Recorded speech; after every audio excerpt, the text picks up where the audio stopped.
পিঙ্কু দি, এই যে অ্যাঞ্জেল সোমা তোমার কাছে প্রতিদিন মানে মাঝে মধ্যেই আসে, মানে এত কিসের প্রবলেম যে দুদিন পর পরই আসতে হয়? ওর মনের দোষ। আগের মাস থেকে একটু ভিউজটা কম আছে দিদির কাছে।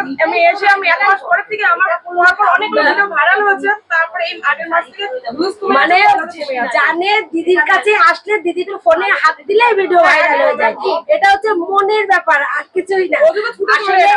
আসলে ব্যাপারটা হচ্ছে ও নিজে ভিডিওটা ভালো করে, হ্যাঁ, আর ওর মনে আমার কাছে আসলেই যেন ওর একটা প্লাস পয়েন্ট কাজ করে।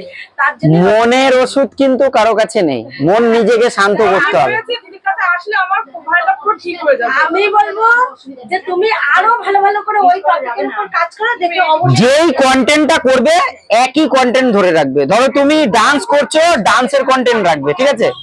ইউটিউব ফেসবুক একই, তুমি ডান্স করলে ডান্স করবে, তুমি ইমোশনাল ভিডিও করলে ইমোশনাল করবে, ব্লগ করলে ব্লগ করবে, মানে তোমার যেটা কন্টেন্ট তুমি সেটা নিয়েই কাজ করবে, বারবার চেঞ্জ করবে না।